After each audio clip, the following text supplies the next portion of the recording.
Muhammad sallallahu alaihi wasallam and Khilafat.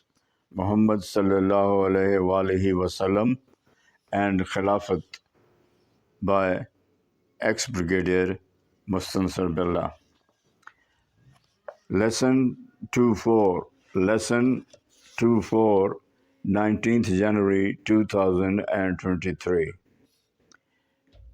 Strategy for the reintroduction of Khilafat, that is modus operandi. Strategy for the reintroduction of Khilafat, modus operandi for Khilafat. First, the philosophy of Islamic State. We begin first the philosophy of Islamic State. There are some clear differences between the objectives of a state in the West and the purpose of Khilafat in Islam. There are some clear differences between the objectives of a state in the West and the purpose of Khilafah in Islam. It is clear to almost everyone, without any doubt, that Islam has a value system applicable to government and politics. This fact raises opposition from the West due to the West's own historical experience of the Reformation and Renaissance, when the state and church were painfully separated. However, human experience with different forms of governing mechanisms shows that there are a number of valid reasons which compel the world today to consider Islam as the most appropriate source of guidance for refining social, political, and economic systems for perfect regulations of human life, for perfect regulation of human life. According to Islam's philosophy, the existence of life in a classless, discrimination-free society is all just one program of worship in every field, economics, politics, etc., covering aspects private and public. Therefore, Unitarianism is the fundamental principle that explains almost every aspect of doctrinal and practical Islam, Unitarianism. The Western form of government is a product of an attitude of human mind, whereby people oblivious to the spiritual dimension of existence, oblivious to the spiritual dimension of existence, concentrate on the material world. On the contrary, the philosophy in Islam, does not allow different pursuits of life to become autonomous, totally independent, and severed from the ultimate divine end. Nationalism, the well-developed Western setup of governance, power, becomes the end, and people dedicated to political power rather than using power in the service of Allah and the mankind. Islam does not separate the secular from the spiritual. Islam does not separate the secular from the spiritual. It is a comprehensive way of life. The world, in its view, is a place for the preparation of the soul for the hereafter. The world, in its view, is a place for the preparation of the soul for the hereafter, and that this preparation fulfills the purpose of man's creation. And this preparation fulfills the purpose of man's creation. One cannot therefore consider parts of worldly life as having no meaning with regards to the final purpose. Based on the above mentioned principle, the Quran explicitly says that the government has an important role in governing according to what Allah has revealed and lawmaking subject to the Sharia. There is not much to do expect to do except develop flexible systems according to revealed values. Except developing flexible systems according to revealed values. The Quran considers all those oppressors and transgressors who do not govern with what Allah has revealed.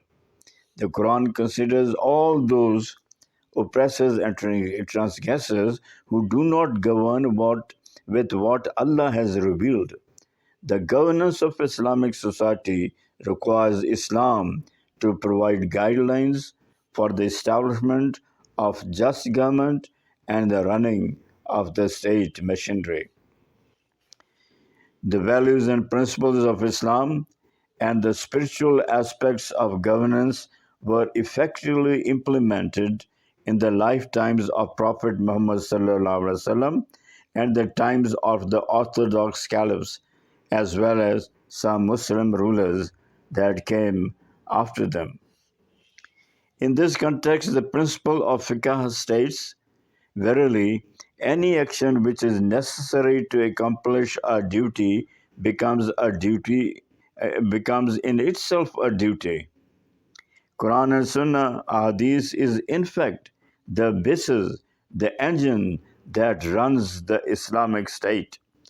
Quran and Sunnah Hadith is in fact the basis of the engine that runs the Islamic State.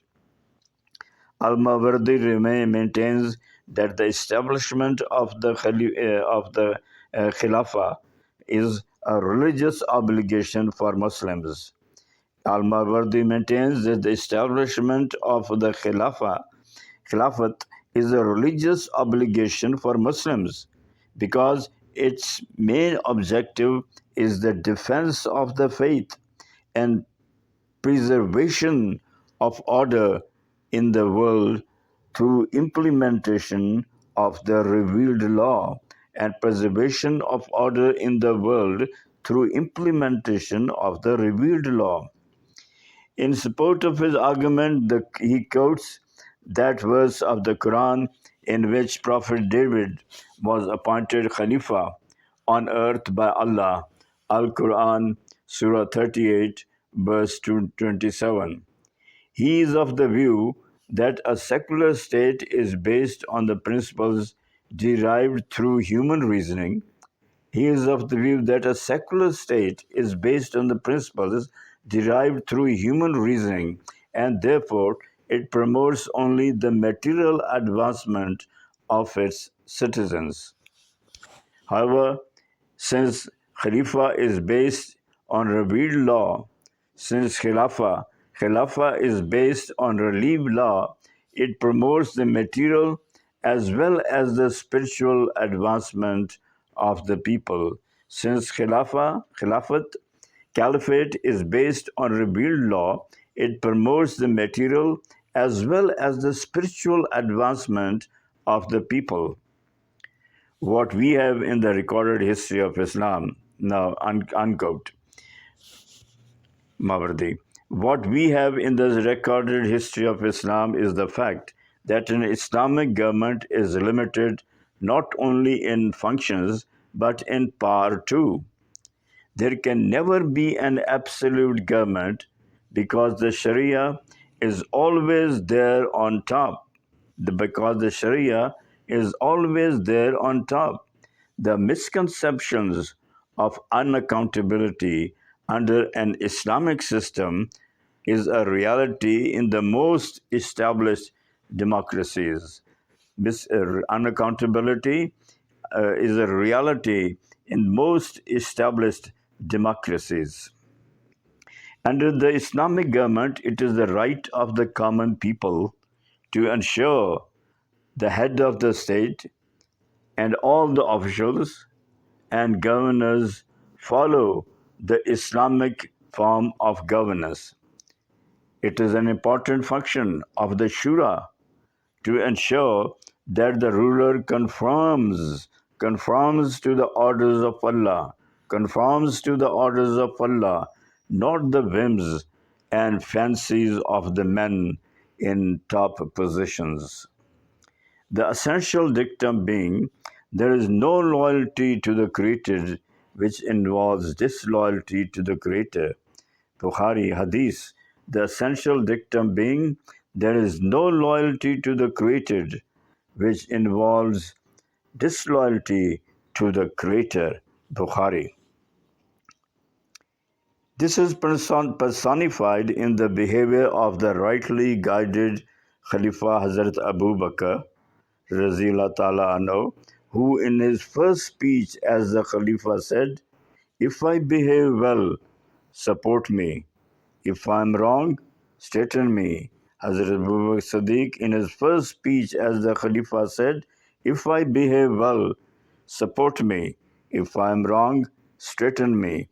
Hazrat Ibn al-Khattab in his capacity as Khalifa said, Hazrat Umar Razila Ta'ala Anhu, "Those of you who see in me crookedness must straighten it." Hazrat Abu Bakr, Hazrat Umar Farooq Sallallahu Alaihi Wasallam said in his capacity as Khalifa, "Those of you who see in me crookedness must straighten it."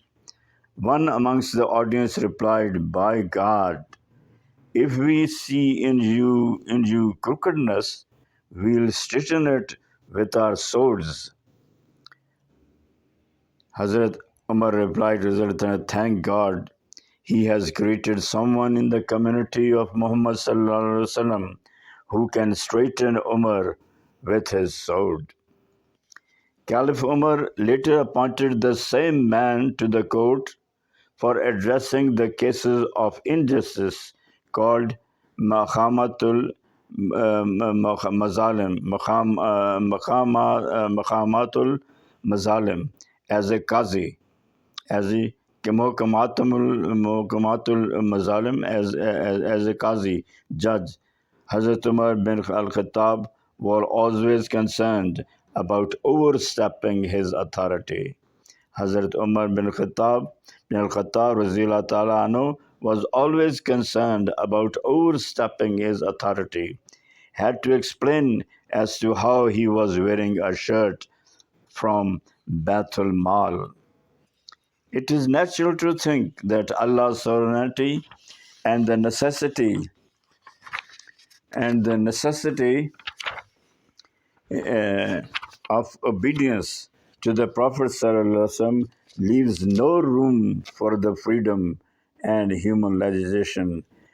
The necessity, I repeat, it is natural to think that Allah's sovereignty and the necessity of obedience to the Prophet ﷺ leaves no room for freedom and human legislation. In an Islamic state, priestly class exercising unchecked domination and enforcing laws of its own making in the name of God is satanic rather than divine.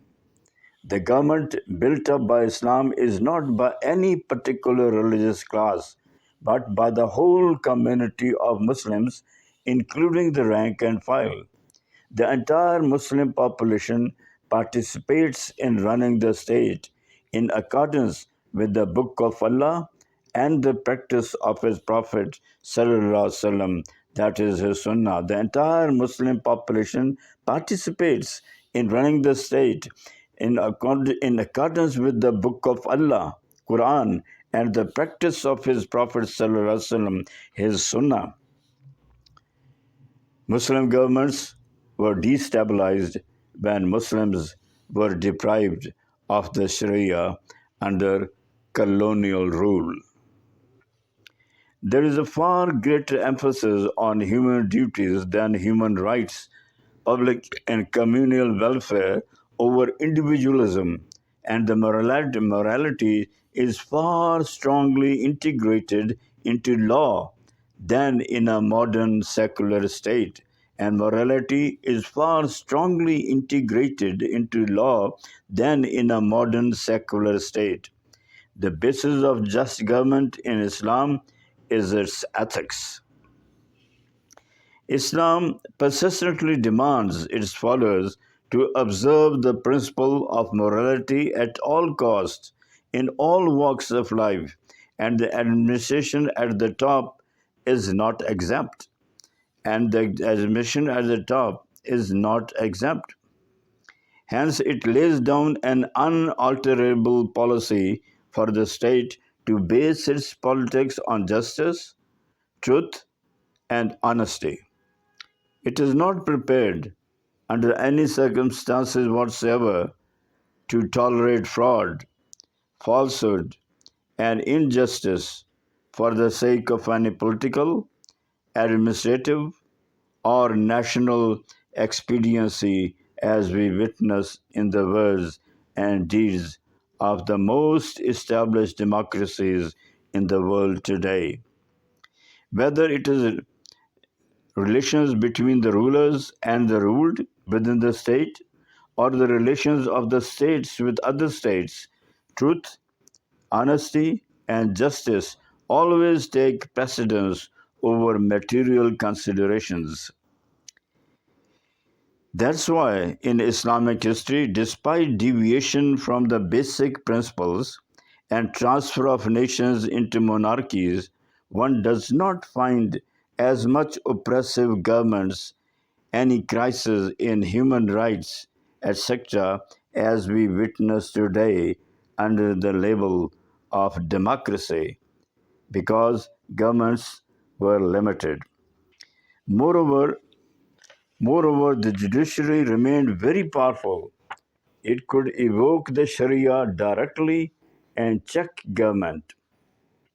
In short, the purpose of government in Islam is the facilitation of worship, which in Islam encompasses all deeds that are defined as good, and to effect man's salvation and produce morally upright, God fearing society, and to produce morally upright, God fearing society.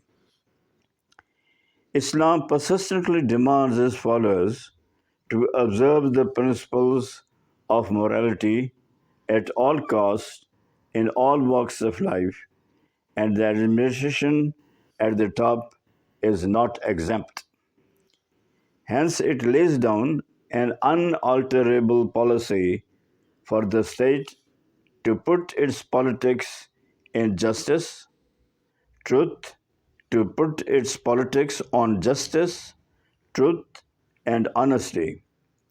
Islam does not allow its adherents to bow down unconditionally to with us or against us, to bow down to this dictum to with us or against us, threats from the powerful. It took democracy more than 200 years to realize that the transition of the head of the state every 4 or 5 years is not in the interest of the state.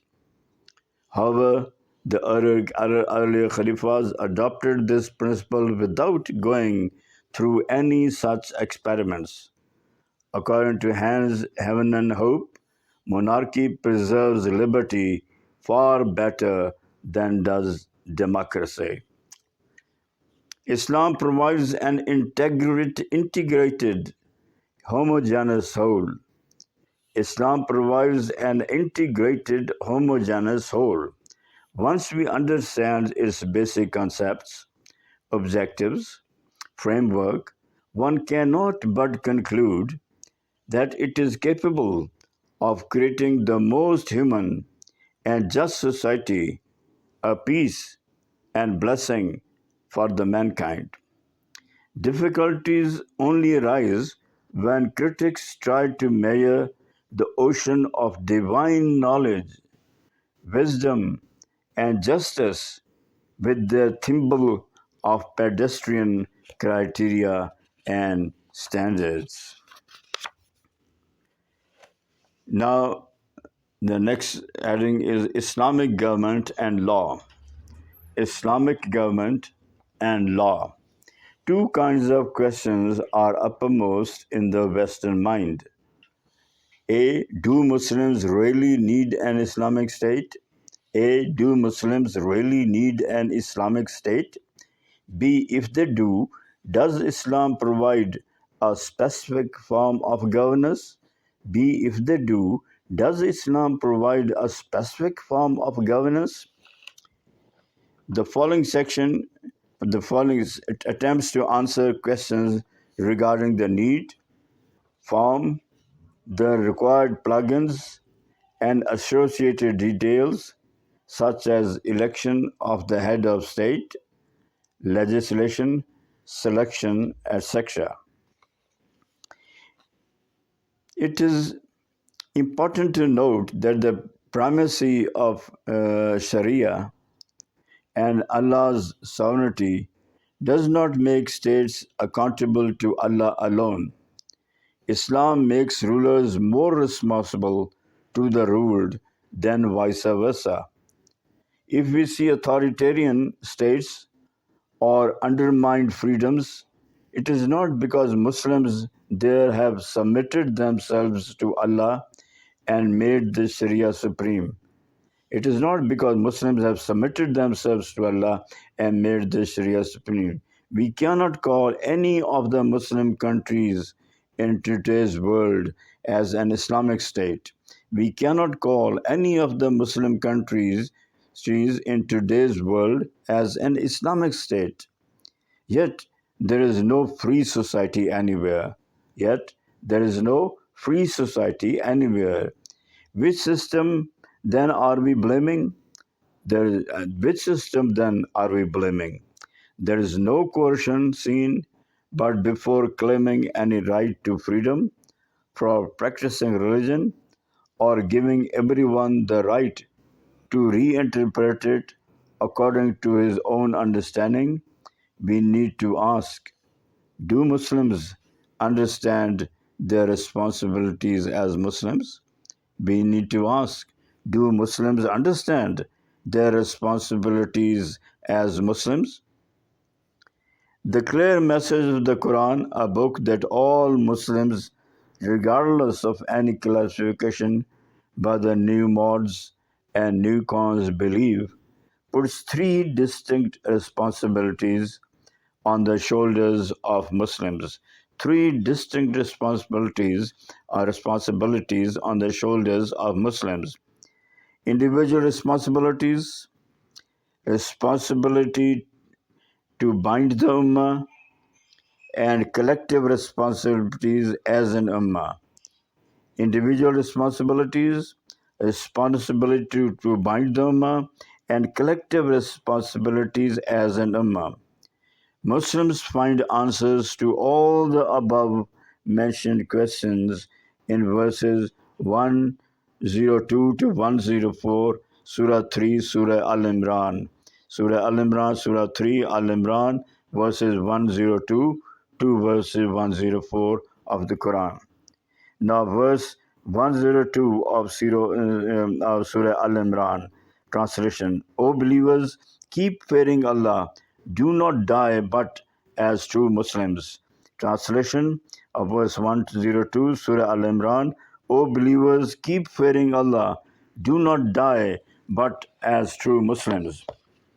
Verse 103 of Surah Al Imran, translation: All of you hold on to the rope of Allah, faith of Islam, and be not divided among yourselves. Do remember the favors of Allah on you when you were each other's enemies and brought your hearts together. Then you became brothers with His grace, and you were on the edge of a fiery pit. Then He rescued, saved you. This is how Allah elaborates His signs, His verses, so that you may follow the right path. This was Surah 3 Al Imran 103.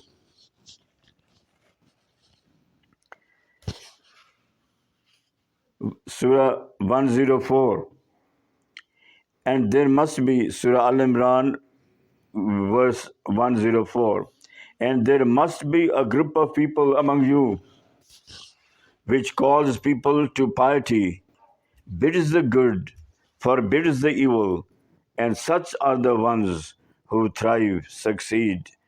Surah Al Imran 3, translation verse 104. I repeat, and there must be a group of people among you which calls people to piety, bids the good, forbids the evil, and such are the ones who thrive, succeed.